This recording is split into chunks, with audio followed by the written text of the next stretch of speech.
Hello, everybody. This is CB with your business reality. So happy Monday. I hope you have some great week goals and you are killing it today.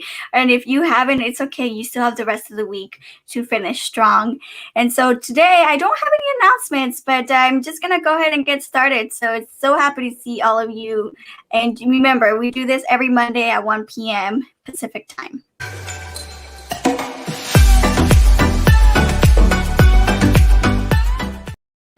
And welcome back to Your Business Reality with CB. Today we have a very special guest.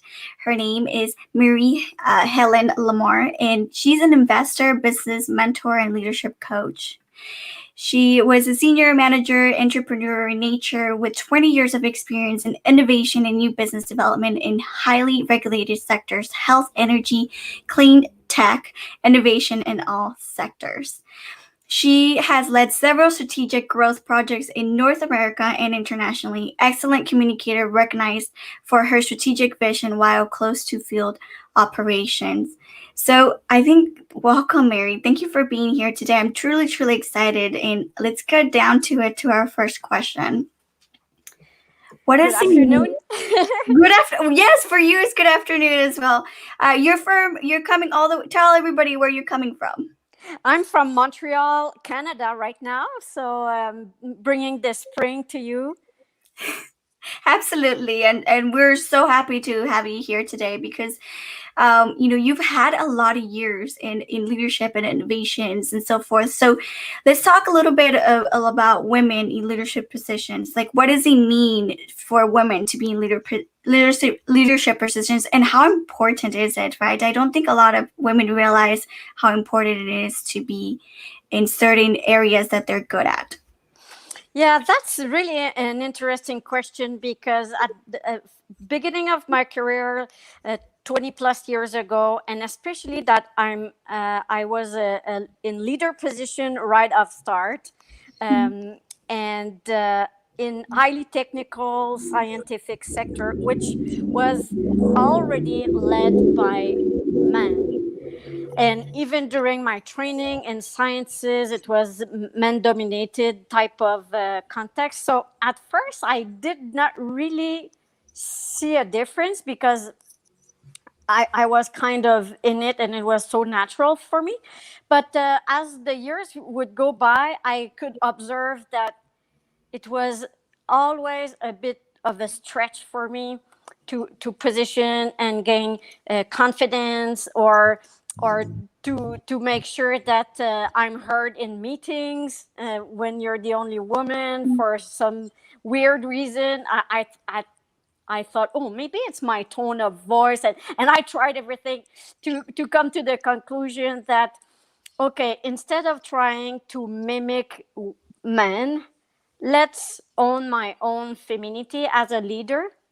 And I just consciously decided to be strong in how I am, how I behave, how I think, how I dress. And but I would not say, well, I had strange experiences, but yeah, I think it's a continuous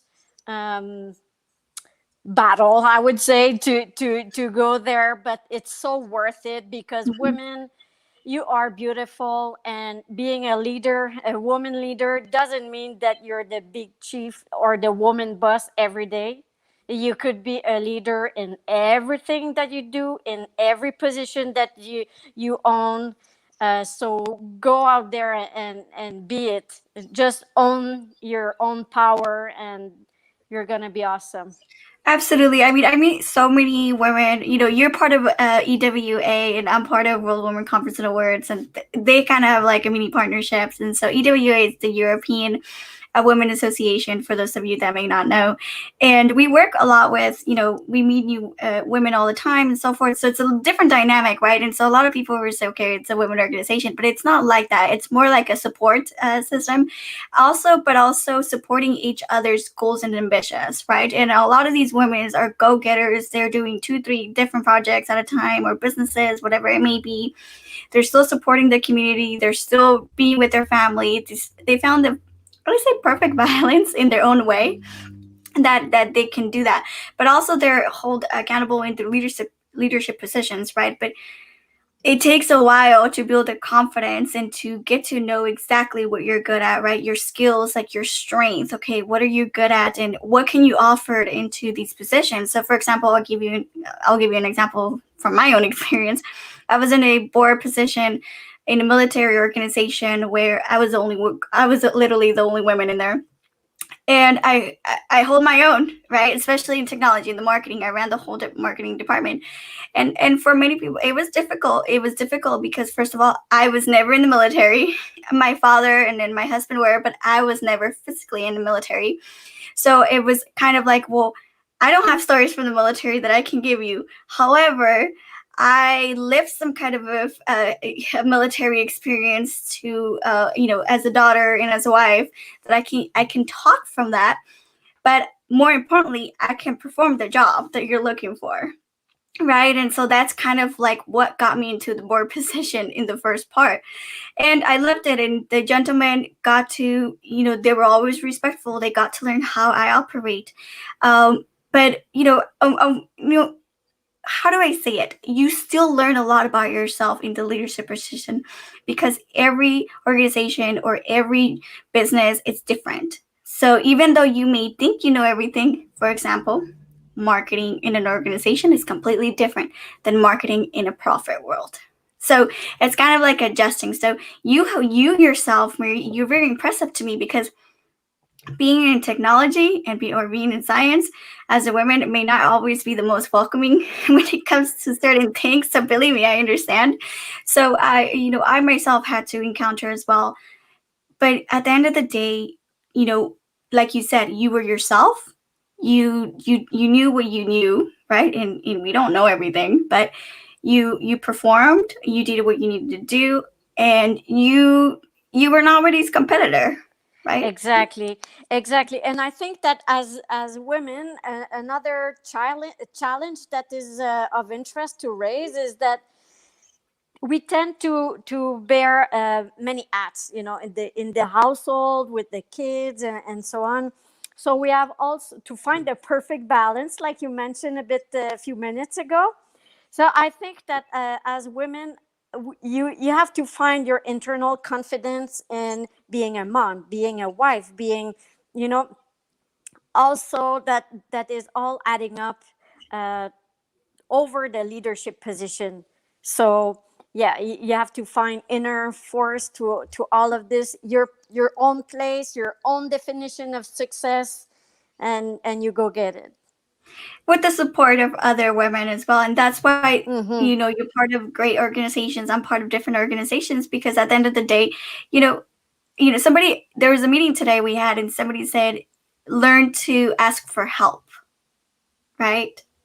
And I was like thrown back a little, because that is one of my biggest flaws. Like, I will not ask for help. It's so hard for me to ask for help, but as a leader, I have to, right? I have to ask help from my team. I have to ask help from the people, in top of me, etc. In the sense of like that's part of a communication, right? In that sense. So I actually have here Jolanda Mabutu. She's watching from South Africa. So welcome, Jolanda. Thank you for being here today. And I think our next question is going to be, as a business mentor, what are some leadership issues you're seeing with your clients at the moment? What are like main focus points that are happening, at this moment? That's a really interesting question, because I still see the same type of struggling from clients and CEOs that want to level up their game, or grow their business or scale up. Women and gentlemen also. It The only thing that I see different, the trend of um, feeling uncomfortable with digital, getting Oh. a bit stronger on digital, it Mhm. throws them a little off. But when we reframe that challenge, and we get a bit closer to situation, the only thing that it comes down to, it's just a fear of not knowing and not being in control. So 20 years ago, it was something different. So it still falls into the fear bucket. So we strive really hard on these challenges. But what I see right now is something that I could say is, and that's really how I came about to put workshop together, because I was working with a lot of different customers, a lot of really fascinating businesses, big businesses, smaller startup, and they all think in silo. Like I spoke with someone today, the CEO. She's a woman. So she had a sense that, oh well, this professional really needs to be in the SaaS business, otherwise they won't understand. But SaaS business approach in digital world and into business development is really like any B2B. So since they leave their world with a conception that they know what they know, and they have to relate to what you said about go and chase for help, ask for help. Women, we have to get better at that, but it's good for everybody. And be creative. You might, if you have a clientele or a client experience challenge, maybe you think about a something different. Maybe, oh, a coffee shop has a really great clientele experience, so why not learn about that model? Be open to learn, be open and be curious. So that's how I put workshops together, because in the room in 2 days we have incredible a really nourishing exchange between the different entrepreneurs and business people. So one silo talks to the other, and at the end of the day, they all have the same three types of challenges. So this became really, really nice to everybody, and it creates a community, just as you said. Um, like the women groups that we are participating in, the key of that is they're all like-minded women, Mhm. and we are all looking for the success of the other women. We don't want to take it from her. We do everything that she thrives even more. So when I put my workshop together, that's exactly what we do. We create a new community, and these ladies and gentlemen continue and help each other. It's really beautiful. It's the greatest side of the humanity. So, what are the more type of people that you help? You were mentioning like small business owners, medium business owner, corporations. What is like your number one type of clientele that you tend to get? I'm just curious. Yes, yes. So at first, since I was trained and out of the clean tech and health, clean tech and health sectors, Mhm. I thought I could be better suited to help these persons, because I can talk, from experience, and I can write their business plan for them, and whatever. But I realized that, and I went from startups and also like 20 million revenue and higher type of businesses. Um, and I saw, oh wow, I can provide a lot of input too. So I diversified my clientele as I grew in confidence with the years, and I came to go to utility companies that are in billions and billions dollars, and forming small groups of change management internally and growth internally. Um, so I went from starting being really technical, then starting being really sales and business development oriented. So I experimented different clientele, like suppliers, manufacturers, service providers, with a different velocity of service. Um, so product and online and brick and mortar. So it's by experience that I have the opportunity now to show that the portfolio was great. That's amazing. And you went like you said something so interesting to me, which you said you went from technical to business oriented, which is interesting because not a lot of people are willing to change, right? Now more than ever, there's has to be a lot of changes, there's a lot of adaptations, there's a new form of doing business for say marketing yourself, etc. People want real, right? They want you to be real, they want you to be authentic, and that's how it should be. It should have always been like that, to be honest with you, but you were able to just kind of slowly work your way, into entrepreneurship, which is incredible because from what I'm seeing, there's people that just sometimes can adapt, right? It's like when you work from the corporate world, it happened to me. You go from corporate to business, it's like whole different language. Like it's completely different. And you have to it's like you have to relearn your whole concept, your whole mindset, your whole identity into the business and what you're supposed to do, your focus and so forth versus the corporate. Sometimes I sit there, I'm like, God, corporate world was so easy for me. Yes. Right? Because if we don't perform, our business don't perform, correct? And so that's some of the challenges that I don't think a lot of people see. But as business owners, I can totally see, as well as leaders, feeling kind of like frustrated in that sense. And like how you were mentioning, it's like, some of the stuff from pre-COVID to after COVID have not changed. Some of the same issues and feelings that are happening are still occurring. And so definitely finding a way to tackle that down would be incredible, especially with you in hand and so experienced. Like so happy that you are here with us today. Appreciate it. Well, that's very nice to say. I think it's the same challenges. It's just the label that changes. And when I was 5 years old, I would tell my mom that I wanted to speak all of the languages in the world because even at a very young age, I was so curious and I really wanted to reveal the secret code of language. And I think that's a bit what I did. Like I unveiled the secret code of biology, chemistry, physics, and then the human factor part of it was so passionate and it was so great for me.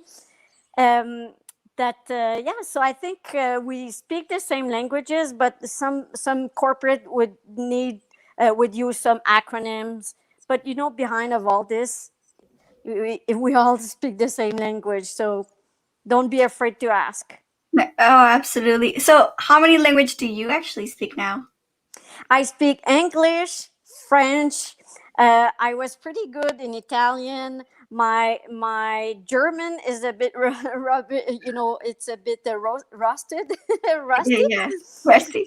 But yes, so those are the languages that I speak now. That's incredible. That's good. That's like almost four languages. That's actually pretty good. I only speak two, but um, my second one's getting there.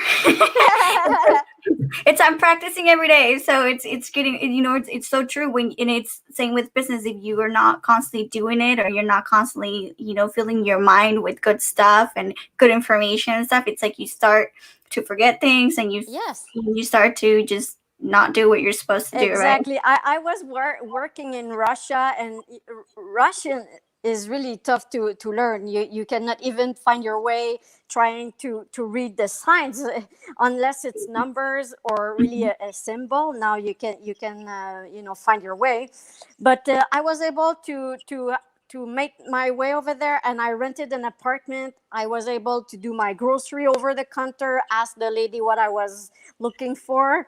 So yeah, interesting times with the languages. Absolutely. So now that we're talking about that, it's like, so you tend to be a very innovative person, right? So what are some current innovative projects people should get involved or at least learn about at this moment? Right now with the whole pandemic, there was a new reset in their own way, but there's still innovation projects, there's still innovation opportunities happening. So what are some of the stuff that you are looking from your end, so that people can just start researching and looking and getting their mindset into it? Okay, so in terms of trends, I would encourage everybody to have at least the minimal language about digital world.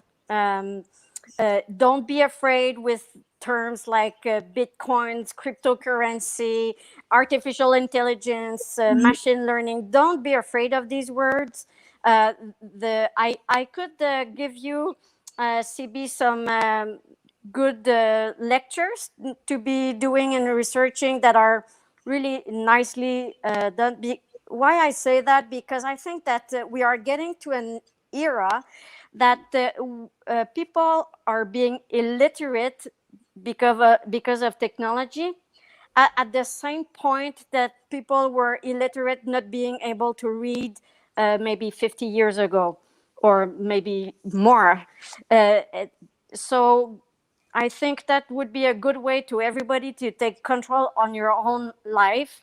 I see just in normal life, you go out to buy a house. It's probably the biggest purchase that you'll do in your personal life. And just take some seconds to reflect on the process you're going through, the forms you're signing, and stuff like that.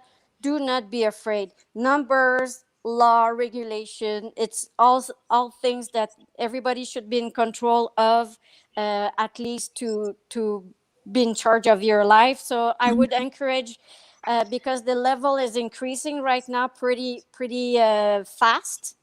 So if you don't want to lose sight on your own ability and even your body, I think that people just with the COVID thing, they lose sight of taking care of their own body, taking their temperature, being sensitive to the signs their body is communicating, taking care of themselves. Don't be distracted by a lot of knowledge and being impressed by doctors or physicians. I mean, it's your machine. You know what you put in your car for the fuel, you should be doing the same for your body. So yeah, I would encourage everybody to be curious and level up a bit. Technical terms that might be scary, it's not scary, it's just words. And it's learnable. Yes, yes, all of that is learnable. Absolutely. So thank you so much for explaining to do it, because the digital world is it's moving really quickly in every direction. So absolutely, the whole cryptocurrency, the different kinds of what is happening also too in the market and so forth. Definitely need to get involved in different stuff. As we are, which is funny because they're like, "Oh, you young kids," and I'm like, "No, digital is for everybody." Yes, this is what is Young. amazing. All the generations, all the regions of the world, they we're mostly equal opportunity. So I think it's beautiful, and make it your opportunity. And as you said, just a last thing on that. Speaking of digital and having the difficulty to distinguish what is real and what is scam is important. And we were talking about the really good digital marketers like you are. They don't run in the street. So people listening to this, please reach out to Crystal, because I tell you, not everybody is good. So pick the good ones. Oh, thank you, Mary. That those words really mean a lot to me, because you've known me for a little bit of time, and you know that everything I do comes from the heart. I want to make sure that my client is 100% with what everything that they do. They're successful. If they're successful, I'm successful. So I really appreciate your words, and it's true. Like anything in every industry, there's all kinds of people, but make sure to be selective, right? Yes. Be selective for sure. So I want to thank you for being here. You brought in so much valuable input between innovation and leadership, and I really appreciate you. So if you want to connect with Mary, please go into her website. You'll find all her information there. She does a lot of fantastic stuff, workshops like she was mentioning earlier, and some coaching and some other stuff in case you need some assistance. Honestly, this is the time to shine. There's no wrong time to start a new project. There's Oh, no no, wrong no. time to do anything, start today. Start today. Start, being guided by the right people really makes a difference, and Oh, how yes. quickly you grow as well. Be selective in who you are with, who you get your information with. Like, don't get information from somebody that does not even own a business, Yeah. that does not do what they're supposed to do. So, and I understand that there's friends and families that want to put input into it, but at the end of the day, this is your life, this is your business, this is your reputation. So make sure to do your homework. Make sure that you're 100% with the decision making. At the end of the day, this is, if you can sleep at night every day, that's already pretty successful, I would say.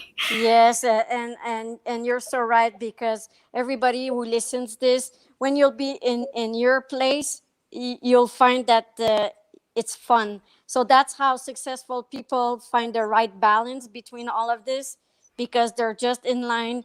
And the best way to have a bad advice is to ask someone who never done it. Oh, I love it. I love it. It's so true. You know how many times, clients have come to me and be like, "But someone said this," and I'm like, "Does someone so also own a marketing company?" Like, no, it's my cousin's friend, and they're really good with social media. But okay, well, you go with that person then if you think that that's better information. And it's not to be rude or anything, but at the end of the day, we're here to support you and help you, but also as a, being in the other side, you have to also let us in, right? If you want to work with us. So thank you, Mary, for being here today. Thank you for everybody that is watching. Thank you for Jolanda for commenting today. And for those of you that are going to be watching down the road, just do know that I'm here. And if you have any information or if you want to just share anything, go ahead and just send it to me or DM me. I'm pretty easy to find. You can literally just put my name in Google and you easily find me. So take your pick, whatever you wish to find me with. I hope that you all have a wonderful week. This is only Monday. Stay strong. It might be a rough day. It may just be not the day you're expecting, but at the end of the day, it's take it day by day. Tomorrow is another day. So God bless. I hope you all have a fantastic week, and I'll see you all next Monday. Take care, and thank you, Mary, for being here today. Much love. It's been a pleasure. And Yolanda, last minute, said very interesting and informative. And she's going to take Thanks. all this information all the way from South Africa. So Yes. thank you, Yolanda, and God bless. Take care, everybody. Great. Bye.